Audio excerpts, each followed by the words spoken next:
গল্পের সুর চ্যানেলে এখন আপনারা শুনবেন সুনীতি দেবীর লেখা একটি গল্প রূপান্তর। আর গল্প পাঠে আমি আপনাদের সাথে থাকব রোমানা নূপুর। গত রাতের জড়ানো খোঁপাটি কখন আলগা হয়ে পিঠের উপর দীর্ঘ বেনি হয়ে ঝুলছিল কল্যাণী তা টের পায়নি। তেমনিভাবেই শিউলিতলায় ফুল কুড়োচ্ছিল। জুতোর শব্দে মুখ তুলে দেখে বেড়ার ধাঁট দিয়ে কে এক অপরিচিত তার থেকে মুগ্ধ দৃষ্টিতে চেয়ে চলে গেল। একটু বিস্ময় ও একটু লজ্জায় সে সরে গেল বটে, কিন্তু প্রভাতের স্নিগ্ধ আলোয় তাপ পুষ্পকোমল মুখের ছাপ অনিলের মন থেকে সরাতে পারল না। শহুরে ছেলে অনিল এসেছিল পল্লীতে তার এক বন্ধুর বাড়িতে ছুটি কাটাতে। সেখানে যখন বাঙালি প্রেমের দেবতা সাতকুল মিলিয়েই প্রেমে পড়িয়ে দিলেন, তখন সে কলকাতায় ফিরে বন্ধুদের দিয়ে বাপের কাছে মনের কথাটা জানাতে দেরি করল না। তার পিতা জীবন ধারণ ও ছেলের পড়ার খরচের জন্যই বোধহয় ডাক্তারি একেবারে ছাড়েননি, নয়তো বিপত্নিক হয়ে পর্যন্ত সংসার ত্যাগীর মতোই থাকতেন। তিনি উদাসীনভাবেই মত দিলেন। পিতৃমাতৃহীনা মামাদের অন্নে পালিতা কল্যাণীর জীবনে অঘটন ঘটল। বিনা চেষ্টায় বিনা পণে তার বিবাহ হয়ে গেল। মামারা খুশি হলেন, মামিরা টিপ্পনি কেটে বললেন, বুড়ো মেয়ের কত নভেলি রঙ্গ জানা ছিল, কই আমাদের একটা মেয়ে পুরুষ মানুষের সামনে অমন ফাঁত পাতুক দেখি, ছি ছি ছি, লজ্জায় মরি। যাক, চতুর্দশ বসন্তের মালাগাছি গলায় পড়ে অনিল কলকাতায় ফিরল। কল্যাণী মামাবাড়ি থেকে চিরদিনের মতো বিদায় হল। লক্ষ্মীকে ঘরে তুলে সরস্বতীর পূজার উপকরণগুলি অনিল অবহেলায় ছড়িয়ে ফেলল। ঝিয়ার ঠাকুর মিলে এতদিন যেমন করে সংসার চালাচ্ছিল তার কোনো ব্যতিক্রম হল না। অনিল কল্যাণীকে কোনো কাজ করতে দিত না। কল্যাণীর জীবন এখানে স্বাধীন মুক্ত। শ্বশুর সম্পূর্ণ বিচ্ছিন্নভাবে থাকেন, আর কেউ নেই যার জন্য তাকে আড়ষ্ট হয়ে থাকতে হবে।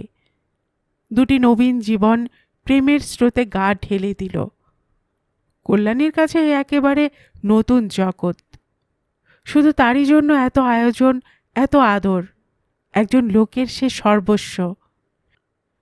এ যেন স্বপ্নাতীত সুখ। অনিলের সোহাগ বাঁধা বন্ধন সীমাহারা হয়ে কল্যাণীকে ঘিরে যেন এক নিমেষে যেন নিঃশেষ হতে চায়। কি যে আবেগচঞ্চল দিবস ও রাত্রিগুলি! বন্ধুরা 2-4 দিন সবুর করে অনিলকে আক্রমণ করল, বলল, বউ কি আর কারো হয় না নাকি? সব প্রেম একসঙ্গে শেষ করলে চলবে কেন? দেউলে হয়ে যাবি যে। অনিল তাদের সঙ্গে পেরে ওঠে না। একদিন সন্ধ্যায় বেরিয়ে যেত। কল্যাণীর সেদিন সারা সন্ধ্যা যেন কাটতে চায় না। একদিন এমনি এক সন্ধ্যায় কল্যাণী গালে হাত দিয়ে জানালার ধারে বসে পথ চেয়ে আছে। হঠাৎ পেছন থেকে ঝর্ণার কলহাস্যে ঘর ভরিয়ে কে যেন বলে উঠল, বলি, ও নতুন বউ, একা বসে হচ্ছে কি? কল্যাণী চমকে চেয়ে দেখে রাজ্যের রূপ দিয়ে গড়া একখানি প্রতিমা ঘর আলো করে দাঁড়িয়ে। এবারে সে একেবারে কল্যাণীর কাছে এসে বসল, বলল, পাশের বাড়িতে একা একা থাকি, তোমায় আসতে দেখে ভাবলাম যা হোক সঙ্গী জুটল। ও মা, তা তোমার নজরে নেই? আমি কি আসতে ফুরসত পাই? তোমার কর্তাটি তো নড়বার নাম করে না। কি তো করেছ ভাই, আমায় একটু শিখিয়ে দেবে? কল্যাণী হেসে ফেলল। তারপর আর কি, নিমেষে দুজনের মধ্যে নিবিড় প্রণয় জন্মে গেল। খানিক গল্পের পর কল্যাণী বলল, আমি তোমায় তাহলে স্বর্ণদি বলে ডাকবো কেমন? স্বর্ণ মুখখানা ভার করে বলল, তা তো বলবেই। না হয় আমার 7 বছর বিয়ে হয়ে গেছে, না হয় আমি তোমার চেয়ে 2-3 বছরের বড়। তোমার না সবে বিয়ে হয়েছে, তুমি না হয় কচি খুকি, তাই বলে দিদি বলে আমি বুড়ি করে দেবে? সে হবে না। এসো আমরা সই পাতাই। বাস, অমনি তাই ঠিক হয়ে গেল। আর দুই সইতে মনের কথা বলা বলির আর শেষ রইল না। ঘুরে ফিরে সেই স্বামী সৌভাগ্যের কথা। কল্যাণী বলল, তুমি ভাই কি সুন্দর দেখতে, তোমার বর তোমায় খুব ভালোবাসে না? স্বর্ণ অমনি বলল, ও আমার পোড়া কপাল, আমি নাকি সুন্দর? তোমার বরকে জিজ্ঞাসা করো না কে বেশি সুন্দর, তুমি না আমি? কল্যাণী লজ্জায় লাল হয়ে বলল, যাও, তুমি ভারী দুষ্টু। স্বর্ণর হাসিতে আবার ঘরের অন্ধকার কোণাগুলিও যেন হেসে উঠতে লাগল। এমন সময় অনিলের গলার স্বর বাইরে শোনা যেতেই স্বর্ণ পালালো, বলে গেল, আর জানলা খুলে প্রেম করো না, আমি সব দেখতে পাই কিন্তু। অনিল ঘরে ঢুকে বলল, বেশ বেশ, আমি ভাবছি তুমি একা কষ্ট পাচ্ছ, তাই তাড়াতাড়ি ফিরছি। আর তুমি এদিকে এমন বন্ধুত্বে মগ্ন যে কখন ফিরেছি টেরই পাওনি। নিজে ঠাকুরের সঙ্গে কত চেঁচামেচি করে তোমাদের হুঁশ আনতে হলো। তারপর দুদিন অনিল বেরোলো না। শেষে বন্ধুরা একদিন বাইরে থেকে ডেকে বলল, ও বৌদি, দড়িটা একটু লম্বা করে দিন, ওকে চড়িয়ে আনি, আবার ফিরিয়ে দেব ঠিক। এসব শুনে কল্যাণী লজ্জায় মরে যেত, জোর করে অনিলকে বাইরে পাঠিয়ে দিত। একদিন কথায় কথায় স্বর্ণ বলল, তুমি ভাই কেমন রোজ সেজেগুজে থাকো, বেশ লাগি দেখতে। কল্যাণী বলল, তুমি সাজলে পারো। স্বর্ণ হতাশ ভাব দেখিয়ে বলল, সে কথা বলো কেন, সাজতে কি আমার অসাধ? বিয়ে হয়ে পর্যন্ত ভাবলাম এবার দুখানা গয়না কাপড় পরব, ভালো মন্দ 5 রকম খাবো দাবো, তার জন্যই তো বিয়ে। নয়তো বাপমা কি শুধু শুধু অম্বল রোগী মাস্টারের সঙ্গে বিয়ে দিয়েছে? বয়সকালে একটু সুখ মেটাবার জন্যই তো বিয়ে, তাও আমার কপালে হলো কই।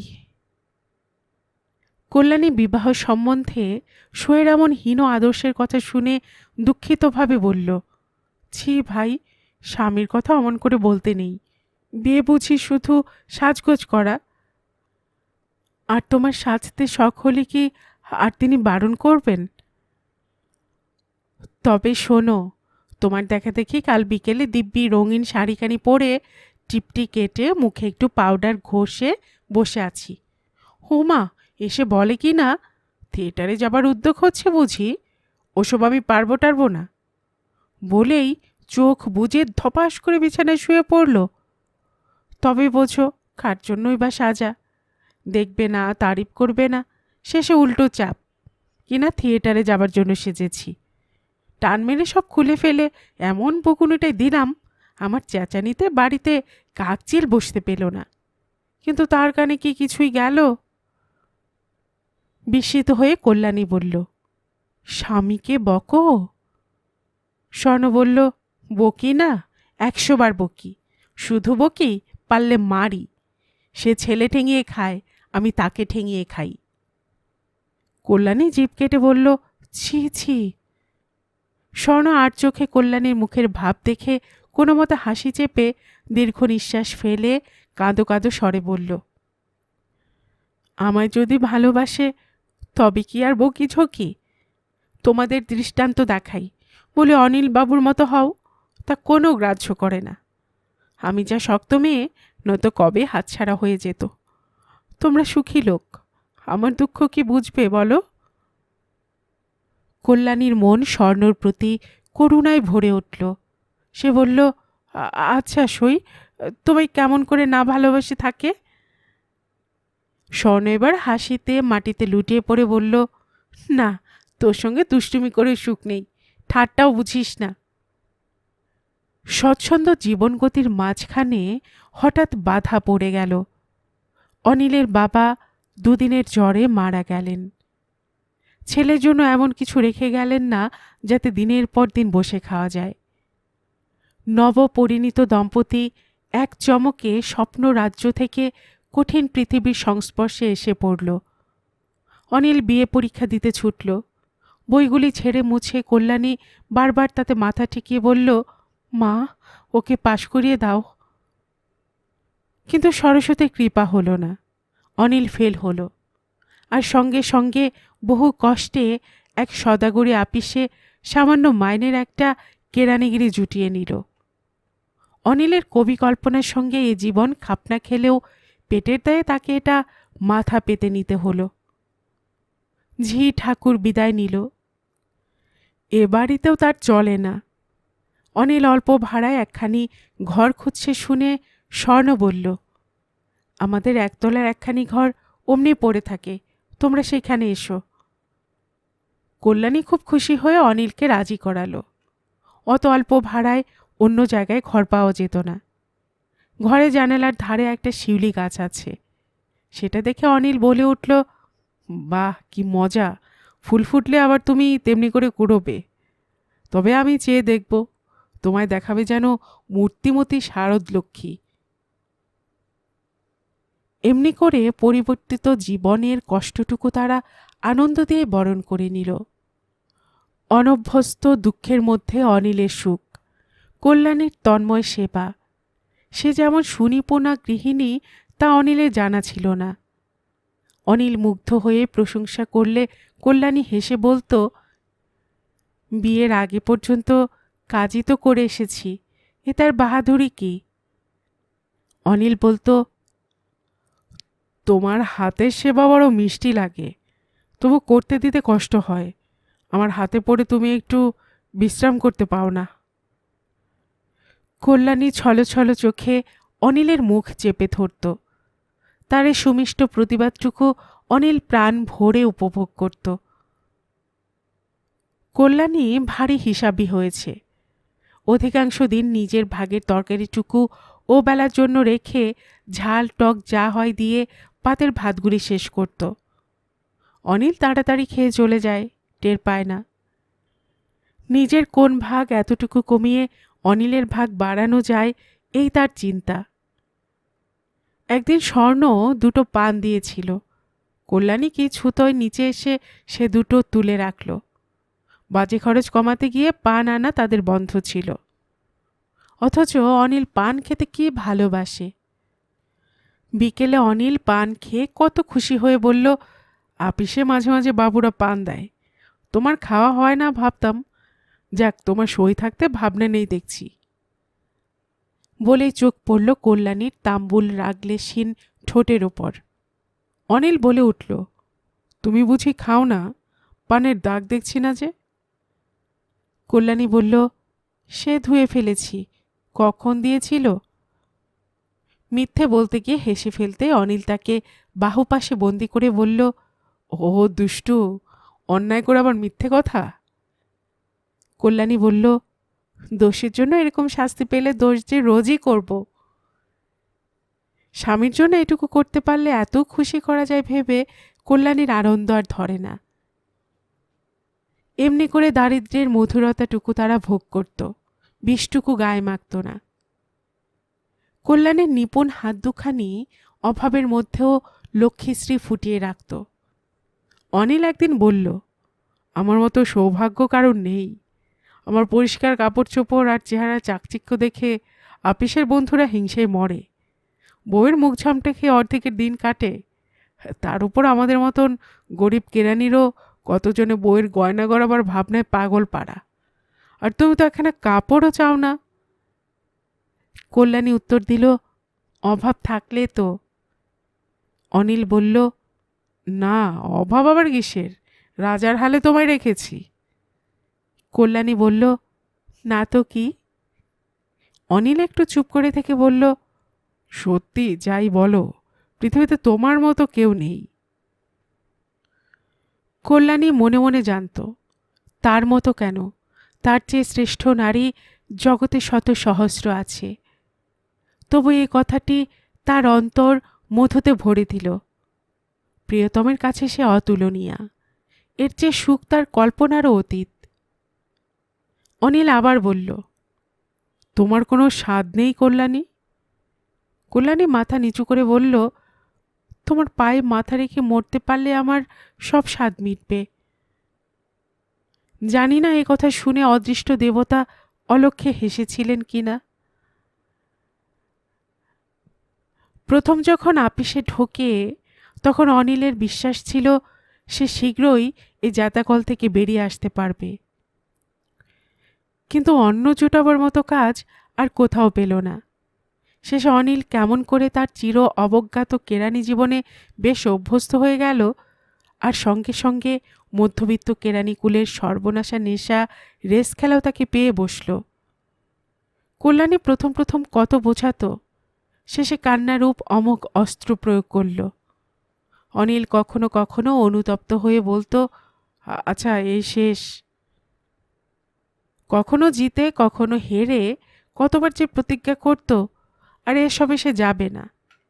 কিন্তু প্রতিজ্ঞা ভঙ্গ করতেও বিন্দুমাত্র বিলম্ব হতো না। এই সময়ে কল্যাণীর জগতে আবার নতুন রং ধরল। সে নাকি মা হবে। অনিল যখন আনন্দ করতে গিয়েও বলল, খরচপত্র বড্ড বাড়বে তাই তো? তখন কল্যাণী অনাগত সন্তানের পক্ষ নিয়ে অনিলের উপর ভারী অভিমান করল। ও মনে মনে অজাত শিশুটিকে আদরে ডুবিয়ে ফেলল। এই সময়টা তার স্বামীর সঙ্গ তাকে যথেষ্ট তৃপ্তি দিত না। অনিলকে কাছে পাবার ও তার আবেগের আদর যত্ন পাবার তৃষায় তার মন ভরে উঠত। আবার অনিল শিশুটির কথায় তেমন উৎসাহ দেখায় না বলে অভিমানে সে আলোচনা বন্ধ করে ফেলত। অনিল আজকাল ক্রমশ যেন অন্যমনস্ক হয়ে পড়েছে। শুধু খাওয়ার শোয়া বাড়িতে হয়, অধিকাংশ সময় ছুটির দিনটাও বাইরে কাটায়। যে সময় মনের শান্তি সবচেয়ে প্রয়োজন, সেই সময়টা কল্যাণীর কেবল উদ্বেগের মধ্যেই কাটতে লাগল। আর এতদিন এই শান্ত কোমল মেয়েটির স্বভাবে যা মোটেই ছিল না, সেই খিটখিটে ভাব দেখা দিল। কল্যাণীর প্রাণপণ প্রয়াস ছিল স্বর্ণ যেন এসব জানতে না পারে। কিন্তু তীক্ষ্ণ বুদ্ধির স্বর্ণর চোখে অনিলের পরিবর্তন ধরা পড়তে কি দেরি হয়? স্বর্ণর বুকটা বেদনায় ভরে উঠত। স্বামীর অনন্যনিষ্ঠ প্রেমের অধিকারিণী স্বর্ণ শোয়ের সৌভাগ্যে কতই সুখী ছিল। সে প্রথম প্রথম অনিলের অতটা আঁচল ধরা ভাব পছন্দ করত না, কিন্তু তাও যে এ অবহেলার থেকে ভালো ছিল। কেমন করে অনিল এত বদলাতে পারল তা সে ভেবেই পেত না। অনিলের মন ভোলাবার জন্য সন্ধ্যা হলেই সে নানা ছুতোয় কল্যাণীকে একটু সাজিয়ে গুজিয়ে দিত। দু একদিন আপত্তি করে কল্যাণী কিছুই বলতো না, কিন্তু সুযোগ পেলেই অনিল ফিরবার আগেই সব খুলে ফেলত। অমন করে ফাঁদ করে স্বামীর দৃষ্টি আকর্ষণ করতে তার যেন মাথা কাটা যেত। চুপ করে থেকে থেকে একদিন কল্যাণী অনিলকে বেশ দু কথা শোনাবে ঠিক করল। অনিল তাসের আড্ডায় বেরোবার উদ্যোগ করতেই কল্যাণী বিরক্তভাবে কি বলল। অনিল পাল্টা জবাব দিল, তুমি কেবল প্যাঁচার মতো মুখ করে থাকবে, তাই যতক্ষণ পারি বাইরে কাটাই। কল্যাণী আহত পক্ষীর মতো বিছানায় লুটিয়ে কাঁদতে লাগল। অনিলও ভয়ানক লজ্জিত হয়ে পড়ল। তারপর বোঝাপড়ার ধুম।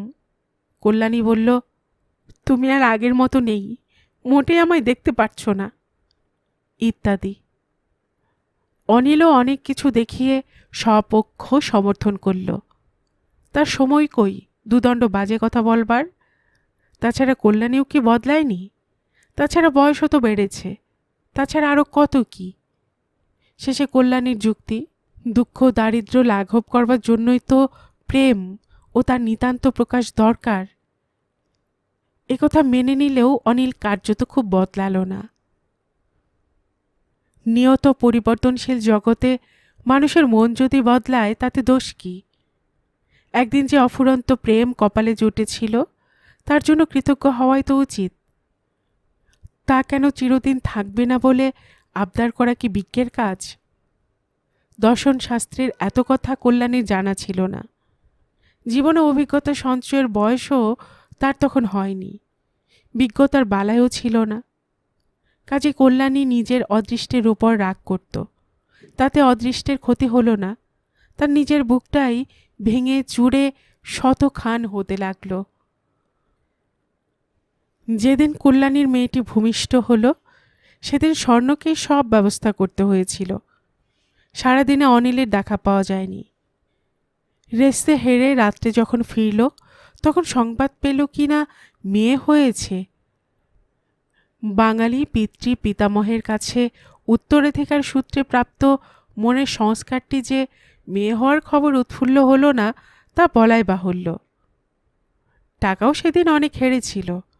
যে কারণেই হোক শ্রান্ত কল্যাণীকে দুটো মিষ্ট কথা বলবার অবকাশ আজকার দিনেও তার হলো না।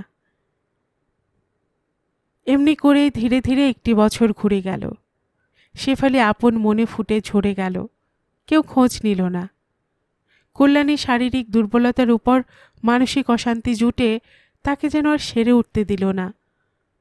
এখন ঝগড়া না করে যখন তখন কেঁদে কেটে সে অনিলকে উত্ত্যক্ত করে তুলত। বুঝত না আগে এক ফোঁটা চোখের জল দেখলে যে অধীর হতো, সে আজকাল এত বুক ভাঙা কান্নায় কেমন করে উদাসীন থাকে। আগে অত না পেলে না পাওয়ার ব্যথা কি এমন করে বাঁচত? রানী কখনো ভিখারিনী হয়ে বাঁচে? এরকম নানা চিন্তায় নিরর্থক অভিমানে আপনাকে সে আপনি কষ্ট দিত। আহা, অনিল তবু যদি মেয়েটার পানে ফিরে তাকায় তাহলেও বুঝি কল্যাণী শান্তি পায়। তারপর আকাঙ্ক্ষাও রইল না, অভিমানও রইল না। রইল শুধু বিরাট শুষ্কতা ও শূন্যতা। মরুভূমির জ্বালাও বুঝি তার মতো উগ্র নয়। কল্যাণীর অবহেলায় অনিল আরও দূরে গেল। স্বর্ণের কাছেও কল্যাণী মনের দ্বার রুদ্ধ করল। তার একান্ত আপনার রইল শুধু একটি মেয়ে। লুকিয়ে তাকে বুকে চেপে কত কথা বলতো। তার শিশু তার কোমল হাতখানি মায়ের মুখের উপর বুলিয়ে ডাকত, মাম্মা। কল্যাণী যখন শয্যা নিল তখন অনিল তো দূরের কথা, স্বর্ণও ভাবেনি প্রদীপ এত শীঘ্র নিভবে। তাই চিকিৎসার ব্যবস্থাও কিছু হয়নি। যেদিন স্বর্ণ অবস্থার সংকট বুঝতে পারল সেদিন ব্যাকুল হয়ে স্বামীর বুকে ঝাঁপিয়ে বলল, আমার সইকে বাঁচাও। তিনি ডাক্তার ডেকে আনলেন। ডাক্তার জবাব দিয়ে গেল। উদ্বেলিত অশ্রু চোখে চেপে স্বর্ণ কল্যাণীর মুখের উপর ঝুঁকে জিজ্ঞাসা করল, সই, বড় কষ্ট হচ্ছে কি? অনিলবাবুর আপিসে খবর পাঠাবো? অতি শ্রান্ত কণ্ঠে কল্যাণী উত্তর করিল, না ভাই, স্বামীর কোলে মাথা রেখে মরে সতীর স্বর্গে যাবার ইচ্ছে নেই। ভগবানের কোনো দয়ার ভিখারি আমি নই। স্বর্ণর চোখের জল বাধা না মেনে উছলে উঠল। চোখ দুটি ঈষৎ খুলে কল্যাণী বলল, না না, ভগবানের দয়া আছে বই কি, না হলে কি তোমায় পেতাম? মেয়েটাকে দেখো ভাই। তারপর শেফালি বোনের অশরীরী কামনা যেন শেষ নিঃশ্বাস ফেলে বাতাসে মিলিয়ে গেল। লোকেরা কল্যাণীকে যখন পথে বার করে হরিবোল দিল তখন দুটি নারী বলাবলি করে গেল, আচ্ছা সৌভাগ্যবতী সতী, নোয়া সিঁদুর নিয়ে চলল। কথাটা শুনেই স্বর্ণ শিউরে উঠে দুই কান ঠেকে মেঝে লুটিয়ে পড়ল। গল্পের সুর চ্যানেলে এতক্ষণ আপনারা শুনছিলেন সুনীতি দেবীর লেখা একটি গল্প, রূপান্তর। আর এতক্ষণ গল্প পাঠে আমি আপনাদের সাথে ছিলাম রোমানা নূপুর।